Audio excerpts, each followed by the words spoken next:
Film yang akan saya bahas kali ini adalah film yang paling banyak dibicarakan di kalangan fans drakor.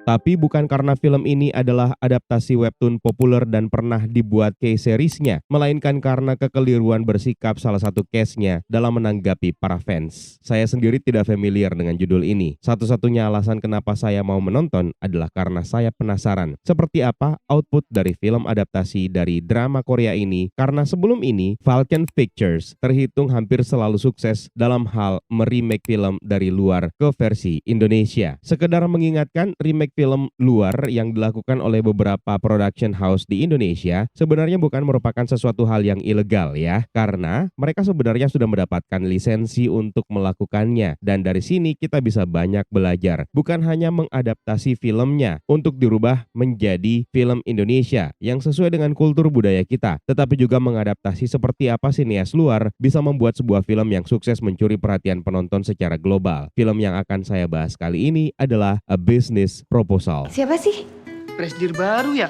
Coba. Film ini mengisahkan Sari yang diperankan oleh Ariel Tatum, seorang karyawan di sebuah perusahaan besar yang menjalani kehidupan biasa hingga sahabatnya yang bernama Yasmin yang diperankan oleh Kathleen Halderman memintanya untuk menggantikan dirinya dalam sebuah kencan buta. Yasmin yang tidak tertarik kepada pria yang dijodohkan dengannya berharap Sari bisa membuat pria itu menolaknya. Namun rencana mereka justru berantakan ketika pria yang ditemui Sari ternyata adalah Utama yang diperankan oleh Abizar Al-Ghifari. Dia adalah CEO muda yang juga merupakan bos besar di perusahaannya sendiri. Tama ini adalah pria yang tampan, ambisius, tapi juga memiliki sifat yang tegas dan dingin. Tidak disangka, alih-alih menolak, Tama justru memutuskan untuk menikahi Sari tanpa mengetahui identitas aslinya sebagai karyawannya sendiri. Di tengah situasi yang semakin rumit, muncullah Satrio yang diperankan oleh Ardhito Pramono, seorang pria yang membawa warna baru dalam kehidupan Sari dan Yasmin. Berbagai kejadian lucu, romantis, dan penuh dengan kesalahpahaman pun terjadi seiring Sari berusaha untuk menjaga rahasianya dari Utama, sementara hubungan mereka perlahan berkembang ke arah yang tidak terduga.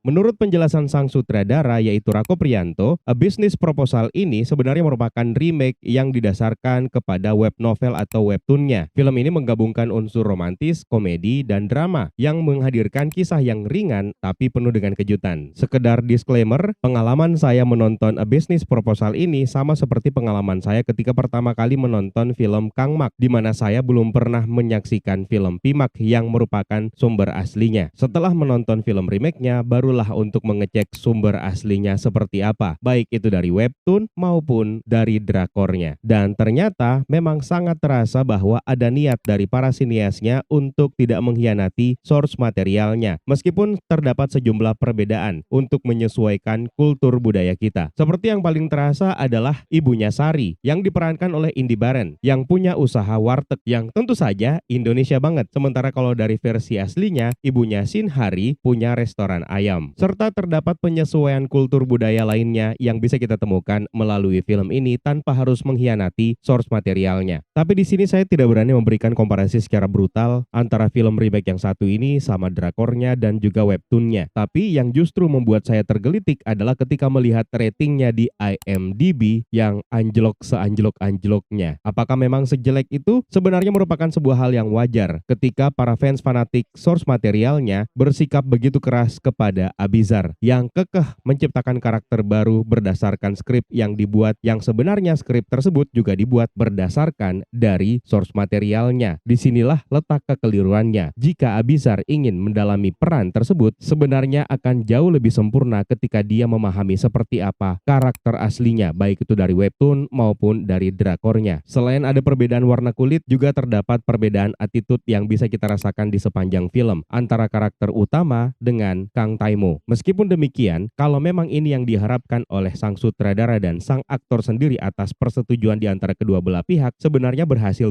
saja. Ditambah lagi chemistry di antara karakter utama yaitu Utama dan juga Sari sebenarnya terjalin dengan baik, meskipun kadang-kadang kita merasakan ada rasa canggung di antara keduanya yang mungkin disebabkan karena perbedaan umur yang cukup jauh antara dua aktor ini. Tapi saya pikir ini hanya akan terasa ketika kalian mengetahui latar belakang kehidupan real life mereka. Jadi kayak ada bias gitu ketika melihat acting di antara keduanya. Tapi dari segi editing maupun dari teknik penyutradaraan sebenarnya cukup menghibur. Ada banyak adegan kocak dan menggemaskan yang terbantu dari sisi editing dan juga teknik penyutradaraan dari Rako Priyanto. Falcon Pictures memang sepertinya mahir dalam mengeksekusi adegan-adegan yang kocak dan penuh dengan elemen humor. Dan itu terbukti dari beberapa film-film remake belakangan ini. Namun satu hal yang pasti yang akan menjadi kekurangan, dan ini merupakan sesuatu hal yang wajar, adalah pacingnya yang terlalu terburu-buru. Ini pun juga sebenarnya ada alasannya, karena source materialnya yang berasal dari webtoon yang terdiri dari begitu banyak chapter harus dirangkum menjadi film yang durasinya tidak sampai 2 jam. Bahkan drakornya sendiri terdiri dari 12 episode, maka sudah jelas ada adegan yang harus dikorbankan dan juga ada naskah yang harus dirapat-rapatkan untuk memenuhi kuota durasi yang tidak sampai 2 jam. Tapi meskipun demikian, dengan segala macam kontroversinya, film ini tetap menjadi sajian yang sangat menghibur. Premisnya cukup ringan, ada begitu banyak kejutan, tapi sayang sekali karena kelakuan satu oknum menyebabkan film ini tidak mendapatkan tempat yang semestinya.